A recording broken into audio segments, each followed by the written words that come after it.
Brother EJ, kumusta po? Ask ko lang bakit even Jesus did not know when is the time He will come back again. That we all and we have three persona po. And aside from we believe God is all-knowing God, correct na lang po kung wrong grammar ako. Thank you po.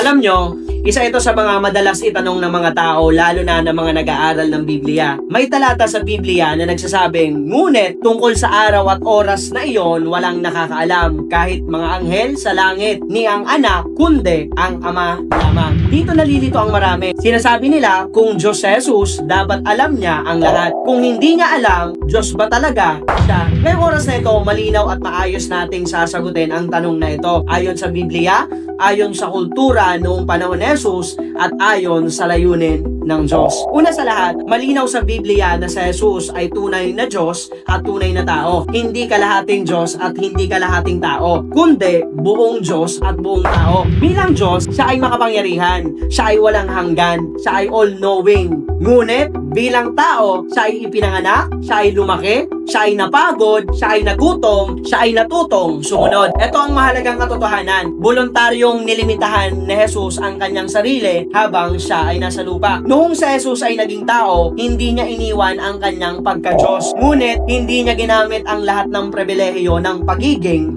Diyos. Para itong isang hari na nagbihis bilang karaniwang mamamayan, hari pa rin siya, pero pinili niyang mamuhay bilang ordinaryong tao. Si Jesus ay sumunod sa Ama, na buhay sa pananampalataya, umasa sa kalooban ng Diyos Ama. Kaya, nung sabihin niyang, hindi ko alam ang oras, hindi ito nangangahulugang kulang siya bilang Diyos, kundi ganap siya bilang masunuring anak. Ang pagbabalik ni Jesus ay inihalin tulad sa isang kasalan. Ibang-iba sa atin kaysa kultura noong panahon ni Jesus. Napakahalaga ng kultura noong panahon ni Jesus para mas maintindihan natin ito. Noong panahon ng mga Hudyo, lalo na sa kasal, may malinaw na kaugalian. Una, ang ama ng lalaki ang nagdedesisyon kung kailan handa na ang kasal. Pangalawa, ang lalaki ay naghahanda ng bahay. Pangatlo, kahit ang lalaki mismo, hindi niya alam ang eksaktong araw ng kasal. Panghuli, sasabihin lang ng ama, handa na, pwede ka nang pumunta. Kaya, ang sinasabi ng lalaki ay ang ama ko lang ang nakakaalam ng oras. Eksaktong-eksakto ito sa sinabi ni Jesus nang sabihin niya na ang ama lamang ang nakakaalam.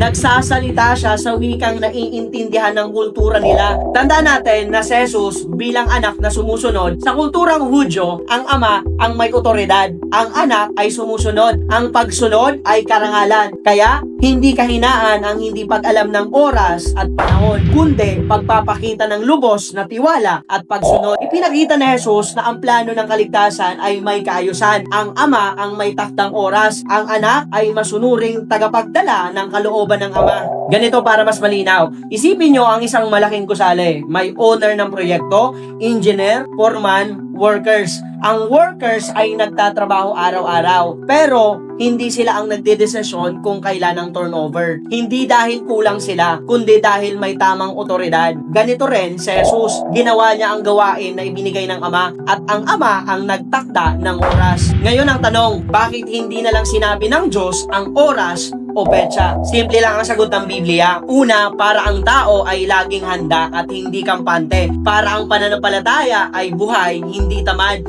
At para ang pagsunod ay tapat, hindi dahil may deadline. Kung alam natin ang eksaktong oras, marami ang magpapabaya. Magpapakasala muna at babawi na lang sa uli.